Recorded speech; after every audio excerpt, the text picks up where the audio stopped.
मम धर्मान् सुमंगलान् यान् श्रद्धया चरन्मर्त्यो मृत्युञ्जयति दुर्जयम् कुर्यात् सर्वाणि कर्माणि मदर्थं सनतैः स्मरन् मय्यर्पितमनश्चित्तो मद्धर्मात्ममनोरतिः तेषां पुण्यान् आश्रयेत मद्भक्तैः साधुभिर्धृताम् सेवासुरमनुष्येषु मद्भक्ता चरितानि तो। आपको उद्धव जी का प्रश्न तो याद ही होगा। जैसे योगाभ्यास का और जैसे ज्ञानाभ्यास का वर्णन भगवान ने किया, वो कहते हैं वो है तो सब सच्चा और ठीक कल्याणकारी, परंतु एक साधारण मनुष्य के लिए इसका अनुष्ठान करना, उसको पा लेना बड़ा कठिन है। खास करके उस व्यक्ति के लिए जिसने अपनी इंद्रियों को वश में नहीं किया है। योगचर्यानुमाम मन में दुष्कराम अकृतात्मभि दुष्कराम इमाम मन में योगचर्याम अनात्मभि, जिन्होंने अपनी इंद्रियों को वश में नहीं किया है उनके लिए ये साधन की रहनी अत्यंत कठिन है। अब कुछ ऐसा बताओ जो समझ में भी सुगम हो और अनुष्ठान में भी सुगम हो। जो नांजसा सुमान सिद्धे तन में ब्रूह व्यंजसा चेत, 2 बार अंजसा शब्द का प्रयोग करके उद्धव जी ने कहा समझने में भी आसान और करने में भी आसान रास्ता ऐसा बताओ। आसान अनायास,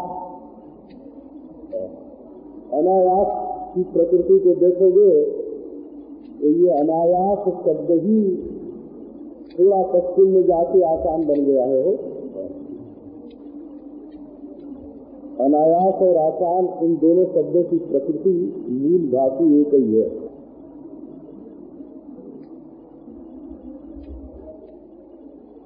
तो इसका अर्थ है कि लोग ये समझते हैं कि जो कर्म करने में बड़ा निपुण हो और बुद्धि में बड़ा निपुण हो वही भगवान के रास्ते पर बढ़ सकता है, ऐसा लोगों का ख्याल है। उद्धव जी कहते हैं ये तीसरे तरह के लोग ऐसे होते हैं जो खास तरह के कर्म करने में निपुण नहीं है। होम नहीं कर सकते, यज्ञ नहीं कर सकते, कर्मकांड के और नियमों का पालन नहीं कर सकते, प्राणायाम नहीं कर सकते, प्रत्याहार धारणा नहीं कर सकते, और ये जो वेदांतियों का उपाधि उपहेत अध्यक्ष अधिष्ठान के क्रम से जो विचार है, अवच्छेद का अवच्छिन्न की रीति से अवच्छेदवाद, प्रतिबिंबवाद, आघातवाद आदि है, इसी प्रक्रिया से विचार नहीं कर सकते, समझ नहीं कर सकते, ऐसे भी तो लोग हैं ना। तो प्रश्न ये हुआ कि क्या ऐसे लोगों को भगवान नहीं मिलेंगे? भगवान अपने दरवाजे पर एक साइन बोर्ड लगा दें कि जो समझदार नहीं है और जो बड़े कर्मनिष्ठ कर्मकांडी नहीं है वे हमारे दरबार में प्रवेश नहीं पा सकते, ऐसा साइन बोर्ड भगवान के दरवाजे पर लग जाए? तो ऐसा तो नहीं हो सकता। सबको उनके द्वार में प्रवेश प्राप्त होना चाहिए, क्योंकि वे सबके अंतरात्मा है, सबके अंतर्यामी है, सबके प्रेमास्पद है, सबके ही अपने हैं। तो उनके द्वार पर किसी के लिए निषेध तो नहीं होना चाहिए, सब जाने चाहिए। तो उद्धव जिसे भगवान श्री कृष्ण कहते हैं, उद्धव तुमने बहुत बढ़िया बात पूछी, हंस ते कथयिष्यामि मम धर्मान। बोले भाई, और लोग बाहर से जब आते हैं तब उनको मिलने के लिए दूसरे ढंग की योग्यता होती है। कितने समझदार हैं, कितने पढ़े लिखे हैं, बात करने लायक हैं कि नहीं, अथवा संसार में उन्होंने क्या क्या काम किया है। लेकिन जो अपना खास सेवक होता है, घर में रहने वाला, इसके लिए योग्यता का सर्टिफिकेट दिखा करके घर में आना नहीं होता है। वो तो अपना निजी सेवक है ना, घर की चीज है। इसलिए भगवान कहते हैं हम तो अहो हर्ष की बात है, आनंद की बात है उद्धव जी। अब मैं तुम्हें अपने धर्मों का वर्णन करूंगा। मम धर्मान मत प्राप्त मयैव उपदिष्टान। अपने पास पहुंचने के लिए जिनका उपदेश मैंने किया है, ऐसे धर्म सुनो। ये धर्म कैसे हैं कि सुमंगलाम, ये उन्नति की ओर ले जाने वाले हैं। मंगल उसको कहते हैं जो उन्नति की ओर ले जाए। संस्कृत में मग जो धातु है जिससे मंगल शब्द बनता है, ये गत्यर्थ है। इसका अर्थ है आगे बढ़ना, प्रगति करना, उन्नति करना। और सू लग गया तो परमात्मा के पास पहुंच जाना, सर्वोपरि जो उन्नति है उसको पाना, ये है सुमंगल शब्द का अर्थ। यान श्रद्धयाचरण मर्त्यो मृत्युम जयतु दुर्जयम। अब बीच में एक कड़ी निकाली हो, ये कर्म और ज्ञान दोनों के बीच में एक बहुत बढ़िया वस्तु है, इसका नाम है श्रद्धा। सब लोग पढ़ लिख के ही भले आदमी नहीं होते, और सब लोग बहुत काम करके ही भले आदमी नहीं होते। एक सद्भाव नाम की वस्तु है जो हृदय में होती है। बहुत समझ न हो तो भी और बहुत काम करने वाला न हो तो भी उसका सद्भाव ही उसको आगे ले जाता है। इसी को श्रद्धा बोलते हैं। श्रद्धा ये जो 20वीं शताब्दी का मध्य भाग है, ये श्रद्धा के लिए सबसे अधिक शत्रु, श्रद्धा का सबसे बड़ा शत्रु है। क्योंकि इसमें लोगों का यही ख्याल है, काम करो या समझो समझो समझो। हम पढ़ा लिखा के तुमको ठीक करेंगे या तुमको काम करा के ठीक करेंगे। दिल ठीक नहीं होगा तो बड़ी बुद्धि भी गलत रास्ते पर ले जाएगी। बड़े बड़े बुद्धिमान लोग गलत रास्ते पर चलते हैं क्योंकि उनके हृदय में सद्भाव नहीं है, और बड़े बड़े काम काज करने वाले लोग भी गलत रास्ते पर चलते हैं क्योंकि उनके हृदय में सद्भाव नहीं है। ये श्रद्धा जो है, ये कर्म और ज्ञान के बीच में रहने वाली एक ऐसी वस्तु है जो कम ज्ञान वाले को भी और कम काम करने वाले को भी आगे बढ़ाती है। अपने हृदय में श्रद्धा हो, जिसके ऊपर श्रद्धा हो, उसकी आज्ञा से उसकी सेवा के लिए मनुष्य अपना सर्वस्व बलिदान कर देता है। इसको बोलते हैं श्रद्धा। श्रद्धा शब्द का असल में अर्थ है सत्य को धारण करना। ये सत्य को ही महापुरुषों ने छिपाने के लिए श्रद्धा कर दिया है। नृत्य में श्रद्धा शब्द की उत्पत्ति श्रदिति सत्य नाम। श्रद्ध कहते हैं सत्य को और धा कहते हैं धारण करने को। श्रदिति आस्तिकताया अभिधानम, अपने गुरु, अपने शास्त्र, अपने इष्ट देवता के प्रति जो आस्तिक बुद्धि है कि ये बिल्कुल ठीक है, इसी को श्रद्धा कहते हैं। तो यदि कोई श्रद्धा से ये भगवत धर्म का आचरण करे तो यद्यपि वो मनुष्य है और मृत्यु के फंदे में फंसा हुआ है, फिर भी इस धर्म का अनुष्ठान करके वो दुर्जय मृत्यु पर भी विजय प्राप्त कर लेता है, अर्थात अमृतत्व को प्राप्त हो जाता है। अच्छा, तो वो कौन सा ऐसा भागवत धर्म है ये बताते हैं। कुर्यात् सर्वाणि कर्माणि मदर्थम सनकैः स्मरन् मय्यर्पित मनश्चित्तो मद्धर्मात्म मनोरतिः। अब ज्ञान और कर्म से देखो इस भागवत धर्म को विदा करके बताते हैं अलग। सर्वाणि कर्माणि कुर्यात्, सारे कर्म करें। कर्म कांड करोगे तो पंडित जी जैसे बताएंगे वैसे होम करना पड़ेगा, देवता की पूजा करनी पड़ेगी। और योगाभ्यास करोगे तो जैसे योगी गुरु बताएगा वैसे प्राणायाम प्रत्याहार आसन करना पड़ेगा। और ज्ञान के मार्ग में चलोगे तो जैसी विधि है शास्त्र में उसके अनुसार श्रवण मनन निधिध्यासन अधिकारी पुरुष को करना पड़ेगा। ये बोले कि सर्वाणि कर्माणि कुर्यात्, अपने घर के तुम सारे काम ही करो। माने न खास काम शुरू करने की जरूरत है, न खास अभ्यास शुरू करने की जरूरत है, न खास स्वाध्याय करने की जरूरत है। सर्वाणि कर्माणि कुर्यात्, काम तो अपने घर का सब करें। कायेन वाचा मनसा इंद्रियैर्वा बुद्ध्यात्मना वा निसृत स्वभावात् करोति यद्यत् सकलं परस्मै नारायणायेति समर्पयेत् तत्। शरीर से जो काम होता है, वाणी से जो काम होता है, मन से जो काम होता है, इंद्रियों से जो काम होता है, और कायेन वाचा मनसा इंद्रियैर्वा, और भी जो अभ्यासगत जैसी आदत पड़ गई है, स्वभाव पड़ गया है, इससे जो काम होता है करे तो सबको, लेकिन नारायण को समर्पण करके करें। कैसे करना?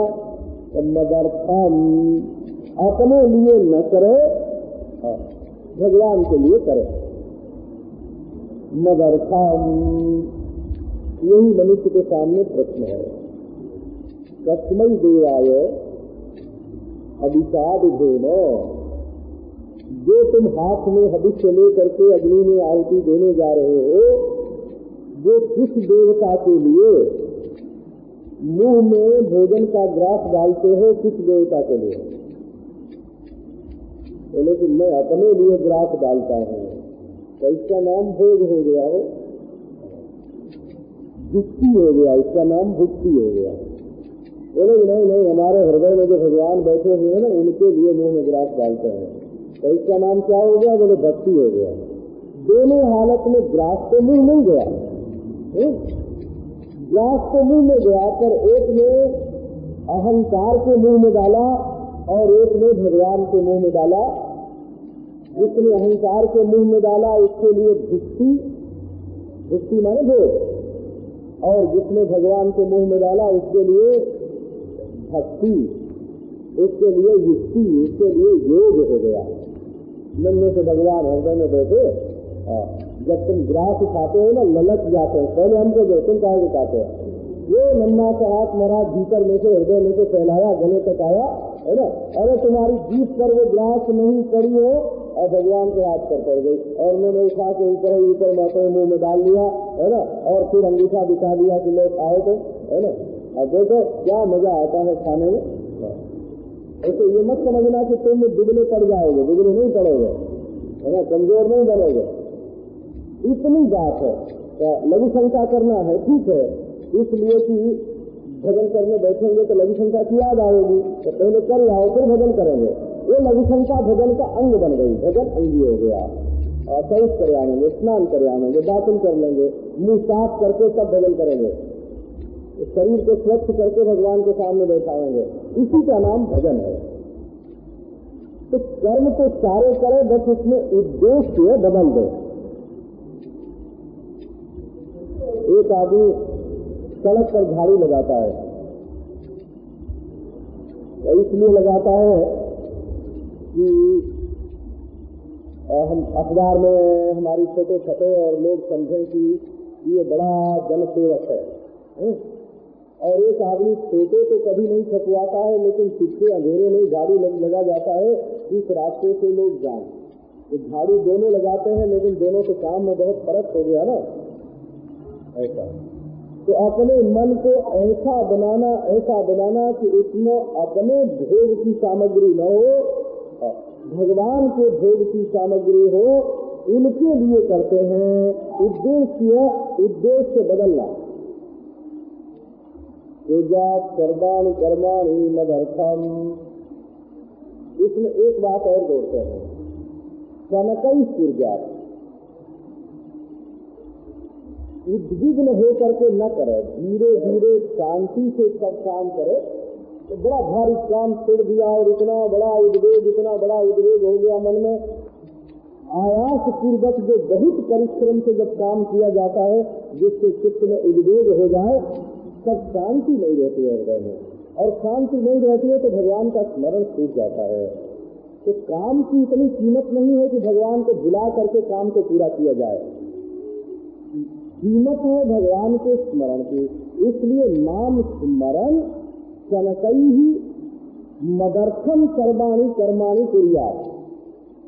भगवान का तो हृदय में स्मरण हो रहा हो, और भगवान की आज्ञा तो है ही करने की, और भगवान के लिए हो रहा। तीन और भगवान देखो, ध्यान में रखो।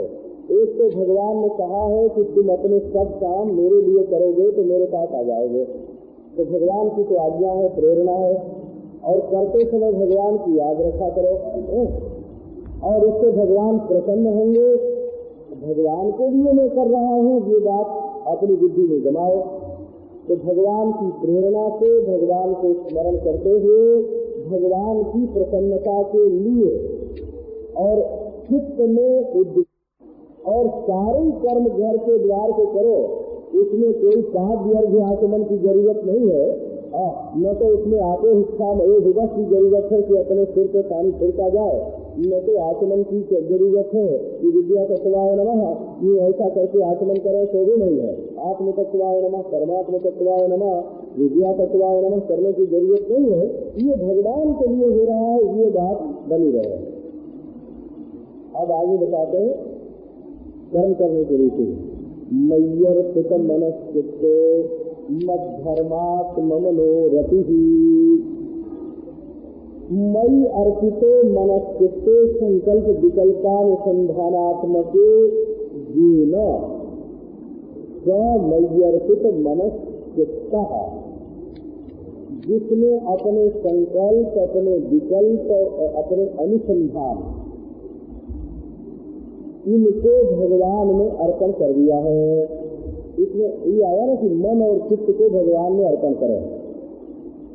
एक फूल जब हाथ में होता है तो भगवान के प्रति अर्पण करने में कितनी सुगमता होती है। तो फूल उठाया और भगवान की मूर्ति पर चढ़ा दिया और कह दिया, अर्पण कर दिया। 5 रुपए भगवान को अर्पण करने हो, कितना सुगम है। लेकिन ये मन को भगवान के प्रति अर्पण करना, चित्त को भगवान के प्रति अर्पण करना, है ना, ये तो महाराज जबानी जमा खर्च तो बहुत जल्दी हो जाए। कई लोग ऐसे होते हैं, आप क्या महाराज हमने तो अपना मन भगवान को अर्पण कर दिया, पर ये सूक्ष्म मान के तो अर्पण है मन का। मन जो है वो एकदम मानता नहीं है। एक आदमी ने अपना घोड़ा किसी को दे दिया। अब घोड़ा बहुत खराब दुष्ट था, वो ले जाने वाला ले गया, फिर घोड़ा भाग के अपने घर आ गया। तो अब घोड़े के मालिक का कर्तव्य क्या है? अरे जिसको दिया था उसके पास पहुंचा दे, बहुत भले मानुस है। न पहुंचावे तो खबर भेज दे कि ले जाओ बाबा अपना, फिर आ गया है हमारे पास। और न पहुंचावे और न तो खबर भेजे, और घोड़े को अपने घर में बांध ले, और फिर उस पर सवारी गांठे, और फिर उसको अपना समझे, और फिर उसको दूसरे के हाथ बेच दे, तो वो तो बेईमान हो गया ना आदमी। तो ये जो मन का घोड़ा है, ये जब हम भगवान को अर्पण करते हैं, अर्पण करते हैं, तब ये जब भगवान के पास से लौट के फिर हमारे पास आए, तो इसको फिर भगवान के पास भेजो। एक बात न भेज सके तो चिल्लाओ कि देखो तुम्हारा घोड़ा हमारे घर आ गया, ले जाओ अपना, ऐसे कहो भगवान से। ये भी न हो तो रखो अपने घर में, पर ये समझ के रखो कि भगवान का है, लौट आया है तो क्या, जब उनकी मौज होगी है ना, ले जाएंगे। जब उनको याद आएगी हमारे दिए हुए घोड़े के, तो ले जाएंगे, रहने दो अभी। लेकिन उस पर सवारी गांठना, उसको अपना समझना और उसको फिर दूसरे के हाथ बेच देना, ये बेईमानी का काम तो मत करो ना। तो ये मन कोई ऐसे तो घोड़े की तरह नहीं है, लेकिन वैष्णव लोग घोड़े का दृष्टांत दे करके इसको समझाते हैं। तो तथार्पयन् हरौ देहम, भगवान के प्रति अपने मन को कैसे अर्पित कर देना, तो जैसे मनुष्य घोड़े को बेच देता है, इस ढंग से भगवान के प्रति अपने मन को अर्पित कर दो। लेकिन भाई ऐसे भी अर्पित नहीं होता। असल में मन किसी ने देखा नहीं है। बोले वेदांती रोज कहते हैं कि मन तो दृश्य है, मन तो जड़ है, मन तो विकारी है, मन तो दृश्य है। वो लोग कहते तो बहुत हैं, लेकिन कभी शांति से बैठ करके मन के स्वरूप पर विचार नहीं करते हैं। किताबों में लिखी हुई जो बातें हैं ना, उसको पढ़ लेने से ये नहीं समझ लेना कि उसका ठीक सांस लेने से, पढ़ लेने से उसका ठीक अनुभव हो जाता है। असल में मन में दो अंश है, एक प्रकृति का अंश है और एक परमात्मा का अंश है। चेतन अंश और जड़ अंश दोनों मन में होता है, तब मन काम करता है। तो जड़ांश जो है ना, वो उसका मूल है अव्यक्त। वो तब तक नहीं दिख पड़ता जब तक अव्यक्त से भी दृष्टा आत्मा विदा न हो जाए, तब तक मन का जो अव्यक्त अंश है वो तो दिखता ही नहीं, दृश्य नहीं होता है। अच्छा, और जो चेतनांश है वो तो अपना स्वरूप है, वो भी दृश्य नहीं होता। तो मन का चेतनांश अपना स्वरूप होने के कारण दृश्य नहीं है, और अव्यक्तांश जो है वो अविवेक होने के कारण दृश्य नहीं हो रहा है, क्योंकि अपने को अव्यक्त प्रकृति से पृथक जाना ही नहीं है। और अब रहा मन दृश्य कहाँ होता है, तो वृत्ति रूप में मन दृश्य होता है। तो मन की वृत्ति क्या है, तो संकल्प और विकल्प। तो हमें अभी मनुष्य दशा में, साधन दशा में जितना मन मालूम पड़ता है वो क्या है, वो संकल्प और विकल्प है। क्या है, तो यहाँ चलो भाई मेरी मन पॉइंट घूम आए। ये क्या है कि ये मन का एक संकल्प है, करे चले कि न चले, ये क्या हुआ कि ये विकल्प हुआ। तो चले ये संकल्प और चले कि न चले ये विकल्प, इन दोनों रूपों में मन जब जाहिर होता है, हमारे भीतर व्यक्त होता है, तब वो दिखाई पड़ता है। अब भगवान को समर्पित करेंगे किस मन को? चेतन मन तो स्वरूप होने से अर्पित नहीं होगा, जो चेतनांश के मन में। अच्छा, वो तो तत्व ज्ञान से परमात्मा में एक होगा। और जो प्रकृति रूप जो मन है, उसमें जो अव्यक्तांश है, संस्कार का मूल सत्य में जो बीजत्व है, वो कारण रूप मन अभी तुमको दृश्य नहीं हो रहा है, क्योंकि दृष्टा और अव्यक्त दोनों का पृथक्करण हुआ नहीं, केवल वृत्ति रूप मन दृश्य हो रहा है। तो क्या करना इसको, इसके अर्पण करने की युक्ति क्या है? युक्ति यह है कि जैसे नरीमान पॉइंट चले ये संकल्प आता है ना, वैसे चलो वृंदावन बिहारी श्याम सुंदर का दर्शन कर आवे, है ना। ये जो संकल्प बारंबार उठेगा, है ना, ये होगा संकल्प का अर्पण। अब देखो पंढरीनाथ चले कि डाकोर जी चले कि श्रीनाथ जी चले कि बिहारी जी चले कि बालाजी चले कि श्री रंगनाथ चले, ये जो 8-10 संकल्प थे ना, ये क्या हुआ, ये विकल्प हो गया, विकल्प। तो यदि अब देखो तुम्हारे मन में कहाँ जाने का संकल्प होता है और कहाँ जाने का विकल्प होता है, क्या क्या करने का विकल्प होता है। बोले चलो जी भजन करे, माला दे रहे, कभी माला नहीं करे पाठ ही कर ले, कभी पाठ नहीं करे पूजा ही कर ले, चाहे पूजा न करे ध्यान ही कर ले। यदि इसी तरह की बात तुम्हारे मन में आने लग जाए ना, तब तो समझो कि तुमने अपने संकल्प विकल्प, है ना, ये भगवान के प्रति अर्पित कर दिए। अब उन्हीं के पास जाने की इच्छा होती है और दुविधा भी होती है। तो ये नहीं कि जुआ घर में जाए कि भगवान के यहाँ जाए, ये दुविधा नहीं है ना।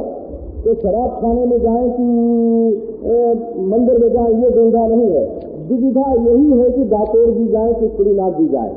जब चित्त की ऐसी दशा हो गए तब समझना चाहिए कि अब मन हमारा भगवान में अर्पित हुआ।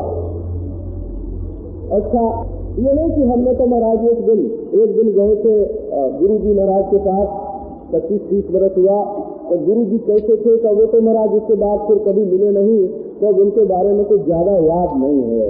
तो उन्होंने मंत्र बताया था महाराज के, मंत्र याद है कि नहीं वो भी भूल गया महाराज, है ना। बोले बस, लेकिन जिस दिन उनके पास गया उसी दिन मैंने कह दिया कि अब मन हमारा भगवान का हो गया, है ना, अब कुछ याद करने की कोई जरूरत नहीं है। तो ऐसे मन का अर्पण नहीं होता है। क्षण क्षण ईश्वर के बारे में ही संकल्प उठे और ईश्वर के बारे में ही विकल्प उठे, इसका नाम होता है भगवान के प्रति मन और चित्त का, मन का अर्पण। और चित्त क्या है, तो चित्त बोलते हैं अनुसंधान को। ये श्रीधर स्वामी ने यहाँ मन शब्द का अर्थ संकल्प विकल्प और चित्त शब्द का अर्थ अनुसंधान किया है।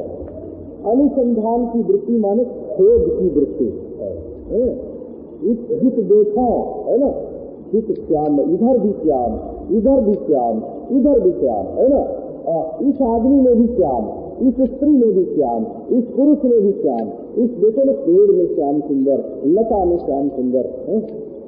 एक गिलास ला के पानी किसी ने रखा सामने और दृष्टि उस पर गई, बोले इसमें तो श्याम सुंदर की छवि दिख रही है।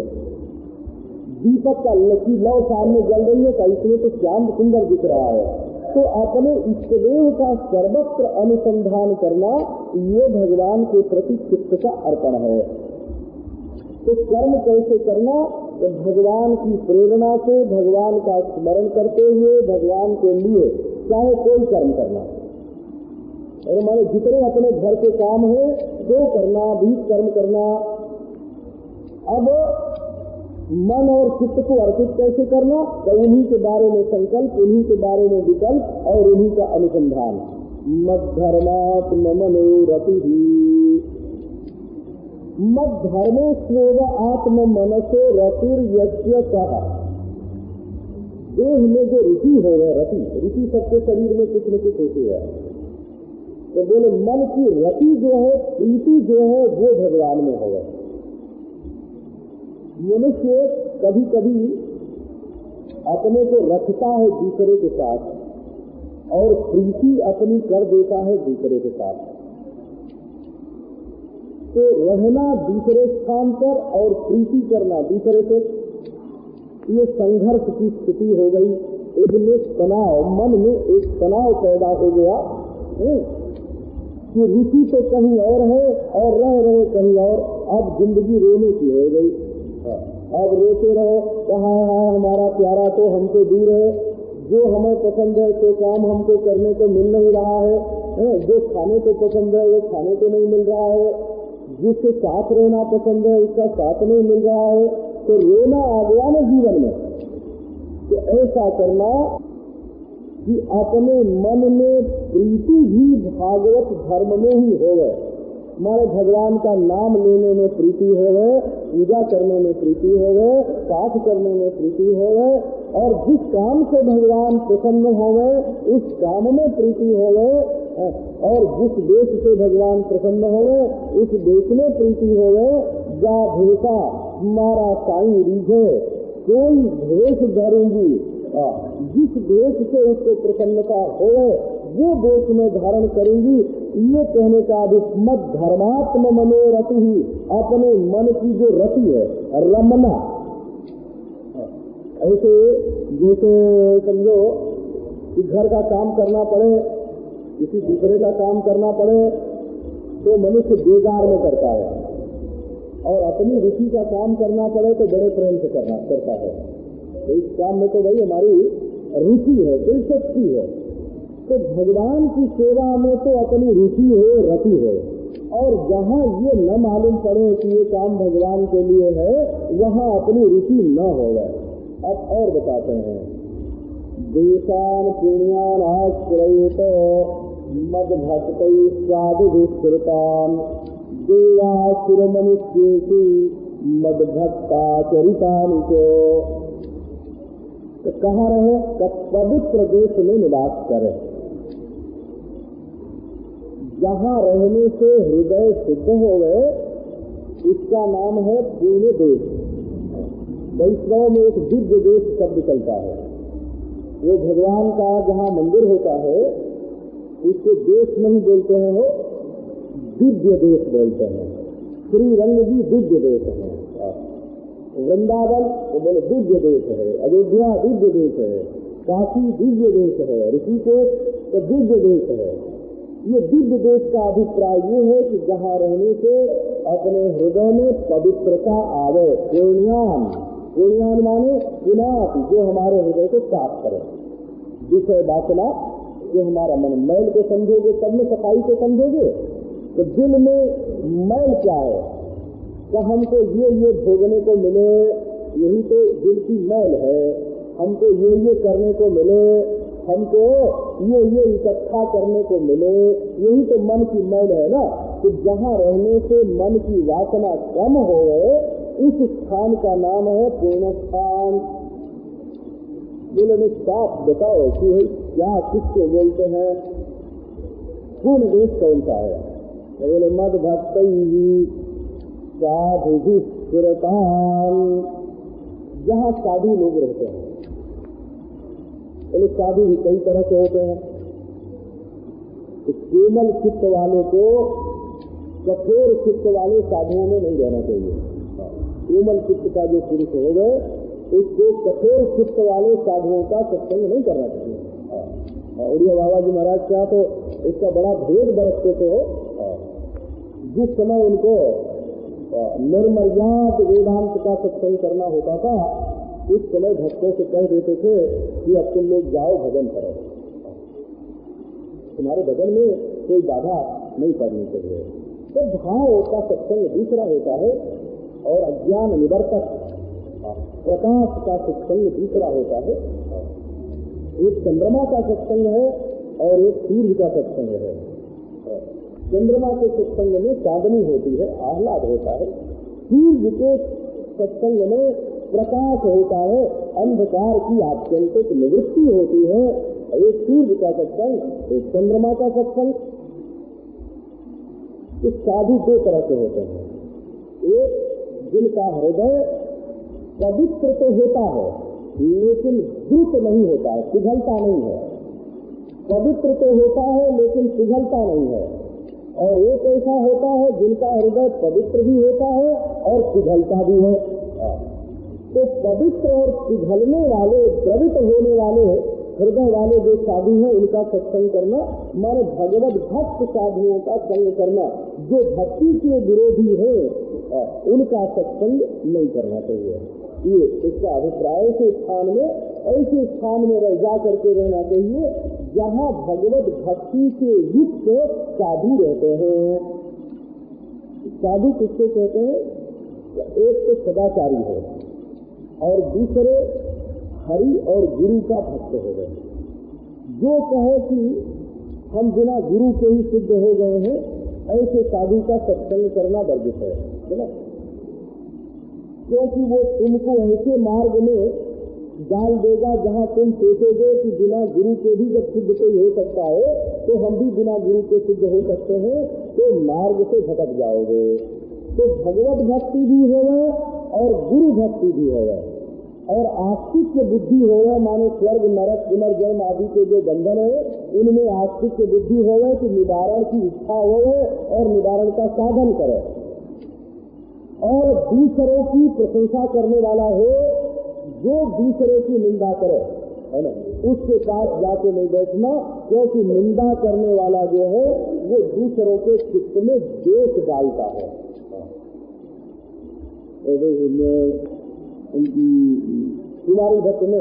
कुमारी भट्ट ने कहा कि न शास्त्रातीय कर्तव्यम दोष दृष्टि परम मनः, अपने मन को दोष दृष्टि प्रधान कभी मत बनाओ। तो क्यों? तो दोषों यविद्यमानों की तच्चित्ता नाम प्रकाशते, जो दोष का चिंतन करने लगता है तो सामने वाले में दोष न हो तब भी अपने मन में दोष का चिंतन करते करते मन ऐसा बन जाता है कि वो दूसरे में ज्यादा दोष देखने लग जाता है। दोषों यविद्यमानों की तच्चित्ता नाम प्रकाशते, और जिस चीज को देख करके तुम ग्लानि कर रहे हो कि इसमें ये दोष क्यों है, ये दोष क्यों है, ये दोष क्यों है, अगर इसी का तुम ध्यान करोगे, वर्णन करोगे तो तुम्हारे अंदर नहीं आएगा। तो उस व्यक्ति का संग नहीं करना चाहिए जो दूसरे की निंदा करता हो, कान भरता हो, बोला कान में दोष भरता हो। अब इसी की जाके याद करो।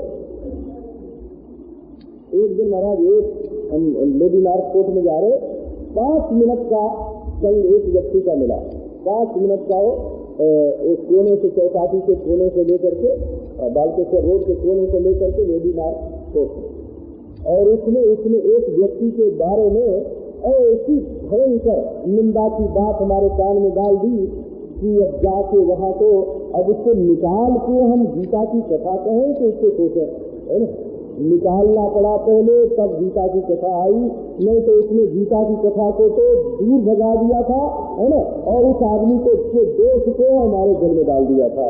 तो ये बात समझना चाहिए। अगर साधक इस बात को नहीं समझेगा कि हमारे हृदय में भगवान को बैठाना है, किसी का दोष बैठाना नहीं है, तो साधक अगर इस बात को नहीं समझेगा तो मारा जाएगा। तो इसलिए दूसरे की सराहना करना, निंदा नहीं करना, शास्त्र के अनुसार चलना, अहंकार नहीं करना, और दूसरों की यथाशक्ति भलाई करना, दया करना, दूसरों के गुण में दोष नहीं निकालना, और ये नहीं कि जो मन में आवे तो बोलते गए। जिस बात जितना बोलना जरूरी हो उतना ही बोलना, ज्यादा नहीं बोलना, और अपनी प्रशंसा स्वयं नहीं करना, दूसरे के उत्कर्ष से सुखी होना, ये सब साधु पुरुष का लक्षण है। और इसके साथ वो ज्यादा स्मरण करे तो भगवान का स्मरण करे, ज्यादा स्मरण करे तो दूसरों के गुणों का भी स्मरण करे, लेकिन दूसरे के दोषों का स्मरण करके वो कौन सा सुख लूट रहा है, उसमें कौन सा आनंद, कौन सा प्रकाश, कौन सी चांदनी आ रही है। साधु ऐसे जो भगवत भक्त हैं, और ऐसे भगवत भक्त साधु जहाँ रहते हैं उस स्थान का आश्रय लेना चाहिए। देवासुर मनुष्येषु मद्भक्ता चरितानिके, और किसका आश्रय लेना चाहिए? बोले भक्तों के जो चरित्र हैं उनका आश्रय लेना चाहिए। भगवान के चरित्र का आश्रय नहीं लेना चाहिए, भक्त के चरित्र का आश्रय लेना चाहिए। क्योंकि भक्त का चरित्र जब अपने जीवन में आवेगा तो वो भक्ति लेकर के आवेगा। तो भाई भक्त किस जाति के है का ये मत देखना, देवता भक्त हो तो देवता, दैत्य भक्त हो तो दैत्य, और मनुष्य भक्त हो तो मनुष्य, चाहे किसी भी जाति का, किसी भी वर्ण का, किसी भी आश्रम का, कोई भी जो भक्त हो गए उसमें से भक्ति वाला अंश ले लेना। तो उसने भगवान की भक्ति कैसे की है? उसकी बुराई को नहीं लेना, उसकी भक्ति को लेना, अपने मन को बनाना। हम जैसे वो दूध ले लेता है और पानी छोड़ देता है, वैसे संत हंस गुण गहाही पाय परिहरि बारी विकार।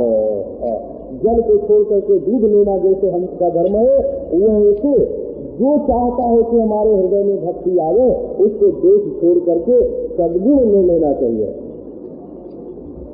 तो भक्त लोग जैसे आचरण करते थे, क्या दुर्वासा जो है वो अम्बरीश को सताना चाहते हैं और अम्बरीश चक्र से प्रार्थना करके उनको बचाना चाहते हैं। ये भक्त का चरित्र है। विष्णु पुराण में एक कथा आई है कि जब प्रहलाद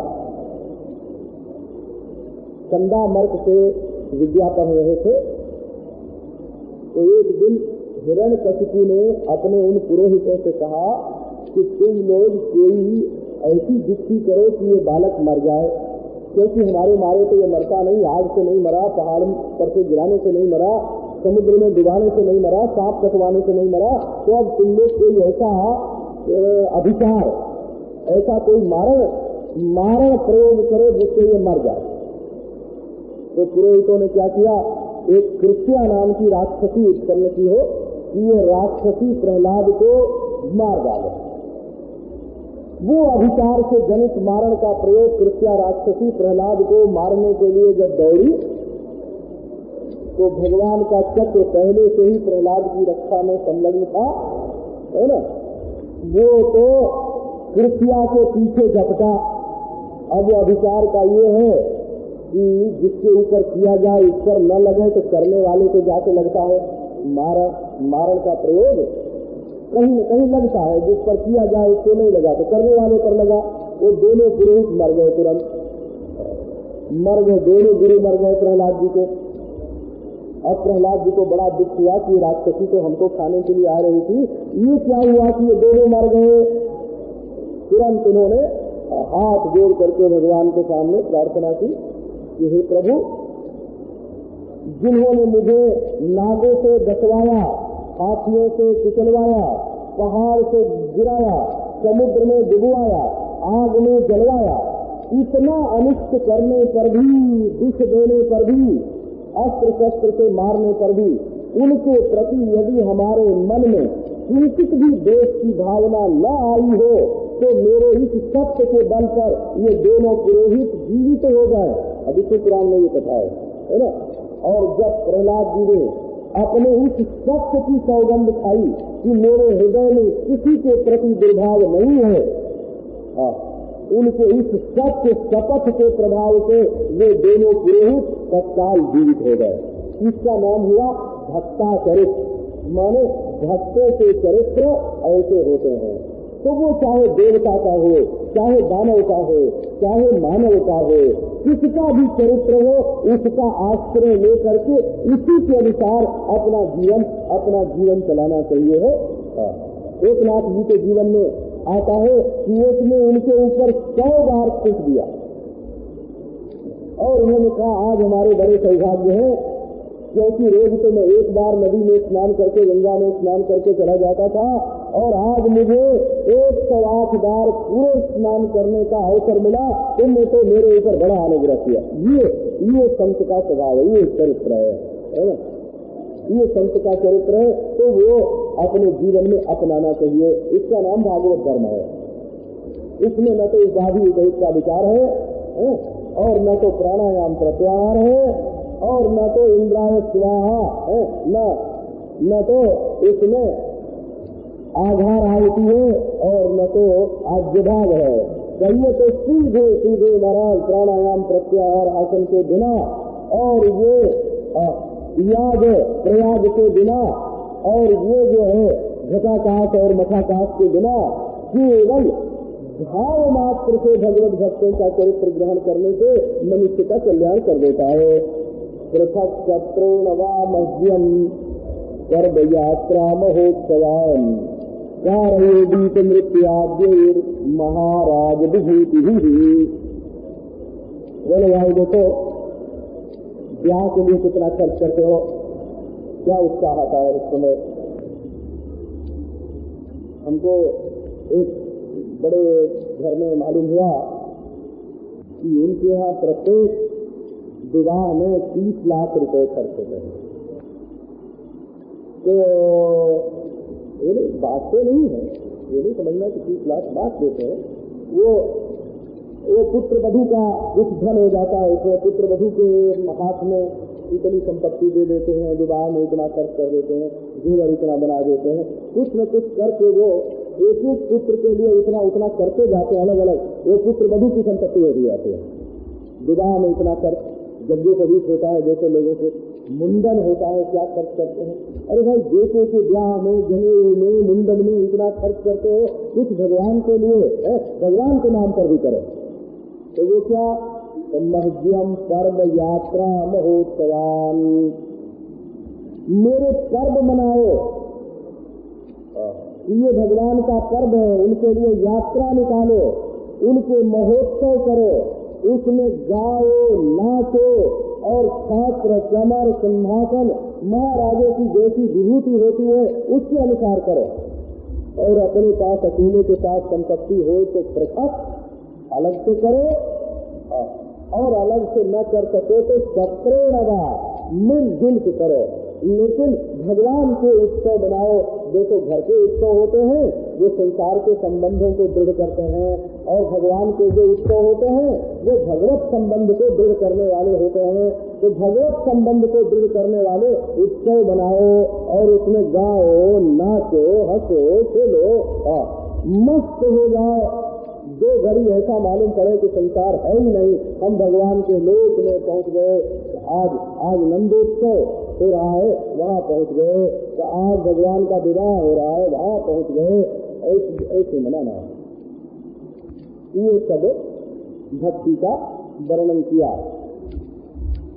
अब थोड़ा अंतरंग भक्ति का वर्णन प्रारंभ करते हैं। ये 12वें श्लोक से अंतरंग भक्ति का वर्णन प्रारंभ होता है। तो भक्ति तो प्रेम रूपा है, उसमें क्या बहिरंग और क्या अंतरंग। आप जानते हैं जिससे प्रेम होता है उसके शरीर की मैल भी अच्छी लगती है।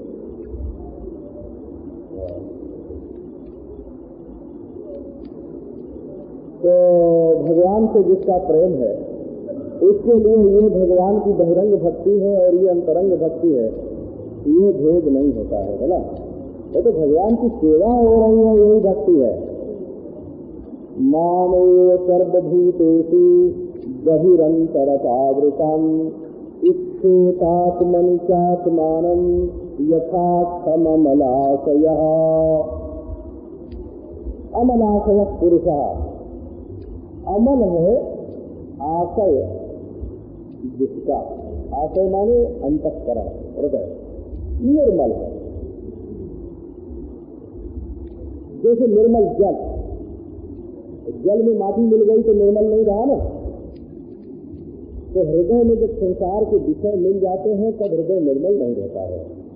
हृदय में मल क्या है, बाहर की चीजों की मिलावट ही मैल है। कहते ना ये चीज खाली शुद्ध है, ये चीज माने इसमें दूसरी चीज की मिलावट नहीं है। अपने दिल को ऐसा रखो कि इसमें भगवान के सिवाय दूसरा कोई न हो, इसका नाम अमलाशय है। अपने हृदय को मलाशय मत बनाओ, तुम्हारा हृदय मलाशय नहीं है। मलाशय तो आप समझी गए, जलाशय समझते हैं। जब जलाशय समझते हैं तो मलाशय क्यों नहीं समझेंगे? तो अपने हृदय को मलाशय मत बनाओ, उसको अमलाशय है। जो मल भर गया है हृदय में, ये तो वैसा कुआं हो गया, गंदगी का कुआं हो गया है। स्त्री की वासना इसमें, पुत्र की वासना इसमें, धन की वासना इसमें, इज्जत की वासना इसमें, हुकूमत की वासना इसमें, दुनियादारी की वासनाएं बार बार भर के ये हृदय नहीं रहा, मलाशय हो गया। तो कहते हैं अमलाशय, इसको धो माज के चमका दो, निर्मल बना दो। फिर बोले सर्वभूतेषु आत्मनि च आत्मानं ईश्वरं स्थितं माम एव स्थित। सब प्राणियों में और अपने में भी आत्मा के रूप में स्थित एक ही ईश्वर विद्यमान है। ये बात देखो, ये देखो कि जो मेरे हृदय में है वही तुम्हारे हृदय में है, वही उसके हृदय में है। सबके दिल में एक ही दिलदार बैठा है। सबकी आंख में एक ही सूर्य की रोशनी आती है। सब लोग एक ही धरती पर पांव रखते हैं। ये तत्व है ना, धरती तत्व है।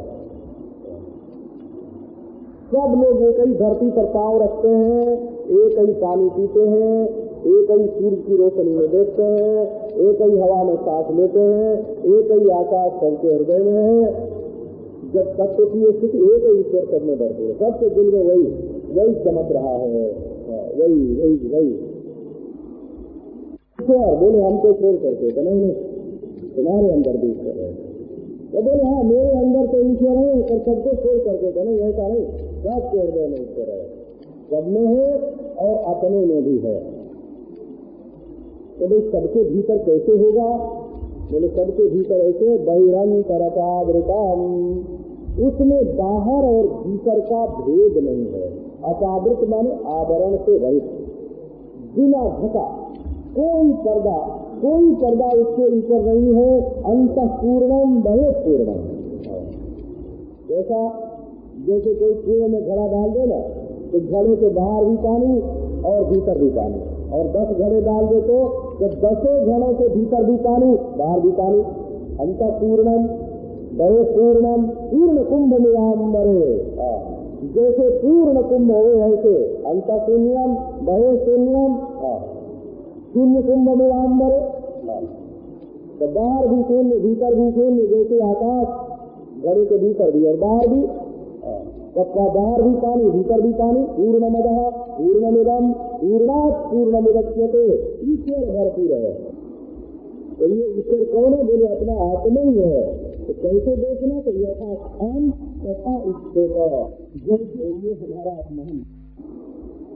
अरे बस हम सब जानते हैं, तुम बहुत समझाने को, ये तो बड़े प्रेम से भलाई के लिए बेचारा समझाने को आया है, और हम कहते हैं बस रहने दो, हम तुमसे बहुत ज्यादा जानते हैं, तुमसे समझाएगा।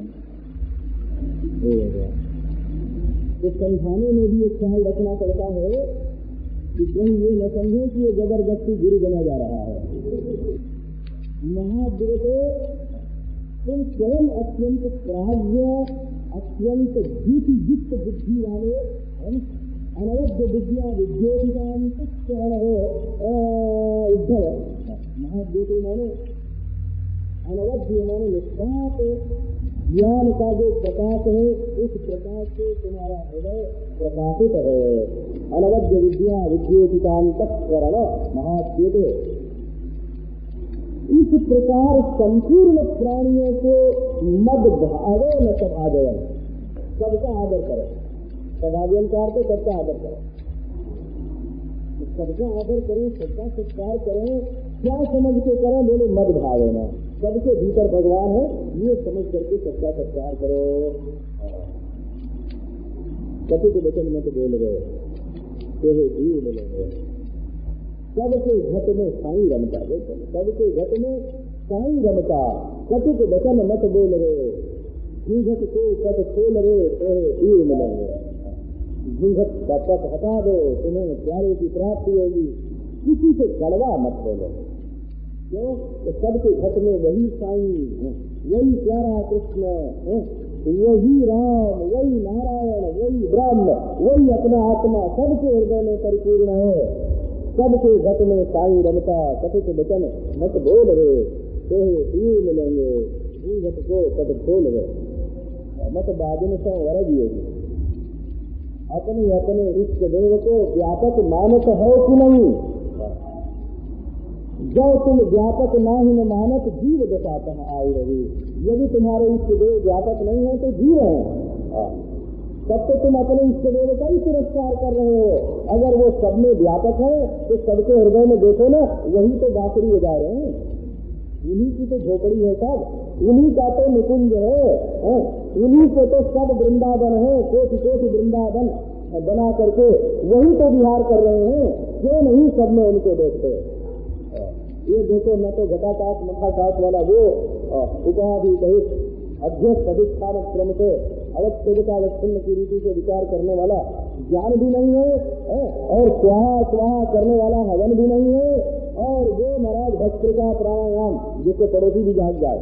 एक भस्त्रिका प्राणायाम होता है, उससे पड़ोसी सोता हो तो जाग जाए, निकलती कुछ नहीं। भाव करो कि सबके हृदय में भगवान, सबके हृदय में भगवान। सदाजमान सदाजयन मन्यमानो ज्ञानम केवलमाश्रितः, केवलम ज्ञान रूपाम दृष्टिम आश्रितः, केवल ज्ञान रूपा दृष्टि का आश्रय लेकर के संपूर्ण प्राणियों में देखे, बस समझना कि इसी का नाम पंडित है। ब्राह्मणे पुलकते तेने ब्राह्मण गिर के पुलिंग के अक्रूरे क्रूरते चैव समुद्र पंडितो मतः। अब तो भाई सबसे बड़ा विद्वान सृष्टि में कौन है? तो भगवान ब्राह्मण है और एक पुलकत, पुलकत माने कसाई। ये जाति में दोनों दो सिरे पर है। ब्राह्मण एक वेद ब्राह्मण ईश्वर को मान करके सदाचार का है आचार, और एक में प्रकाश, प्रकाश का खजाना सूर्य, और एक नन्ही सी चिंगारी, और अक्रूरे क्रूरते चैव, और एक क्रूर स्वभाव वाला और एक अक्रूर स्वभाव वाला, मन स्वभाव से दोनों दो सिरे पर। देखने में तो चारों जुदा जुदा है, लेकिन चारों से जो कम दृष्टि से देखता है उसको पंडित बोलते हैं। समद्रित पंडितो मतः। इस 4 प्रकार की विषमता, जाति से विषमता दिखाए करके, कर्म से विषमता दिखाए करके, गुण से विषमता दिखाए करके, और स्वभाव से विषमता दिखाए करके, 4 प्रकार की विषमता दिखाए करके सब में अपनी दृष्टि को अलग अलग होने पर भी, जैसे सोने का बना सूर्य और सोने की बनी चिंगारी, और सोने का बना ब्राह्मण और सोने का बना कसाई, और सोने में ही बना चोर, और सोने में ही बना कोई सदाचारी, और सोने में ही कोई हिंसा कर रहा है और कोई बड़ी दया कर रहा है। तत्व की दृष्टि से सब सोना है। ये जिसको भाव है वो तत्वदर्शी है, वो पंडित है। बोले ये तो अच्छा उपदेश किया। उत्तम में उत्तम का भाव नहीं, अधम में अधम का भाव नहीं, मध्यम में मध्यम का भाव नहीं। ये तो 16 धान 22 कटोरी, सबको एक ही तराजू पर तौल देना, इसका नाम पंडिताई है कि इसका नाम मूर्खता है? पंडिताई तो इसको कहते हैं जो जिस योग्य हो उसको उस स्थान पर बैठाना, उसको वैसा मान देना, उसको ऐसी पूजा करना। इससे तो जो अपूज्य है उसकी पूजा होगी, जो पूज्य है उसकी पूजा छूट जाएगी। ये तुमने क्या समदृष्टि बताई? इसके उत्तर में भगवान कहते हैं कि तुम्हारा हृदय शुद्ध हो जाएगा, और संसारी चीजों से बड़ा छोटा मानना दूसरी चीज है, और परमात्मा दृष्टि से भगवत भाव से सबने समदृष्टि करना ये दूसरी चीज है। नरेश्वरीक्षणम मदभावम कुंते भावयते चिरात् स्पर्धा पूया तिरस्कारा साहंकारा वियंति। जो इस भावना को धारण करेगा कि सभी प्राणियों में भगवत भाव का दर्शन करे, थोड़े दिनों में न उससे किसी के साथ अपनी बराबरी वाली से स्पर्धा नहीं होगी, और नहीं लगेगी कि हम इससे आगे निकल जाए। अपनी या जो उत्तम है उसमें दोष दृष्टि नहीं होगी, जो हीन है उसके प्रति तिरस्कार नहीं होगा, और अहंकार अपने मन में नहीं आएगा। सारे दोषों का निवारण हो जाएगा सबने भगवान का दर्शन करने से। तो इसलिए इससे बढ़ करके उन्नति का मार्ग दूसरा क्या होगा कि अपने चित्त में भगवत दृष्टि से सबके प्रति समता लाई जाए। अब इस प्रसंग को है।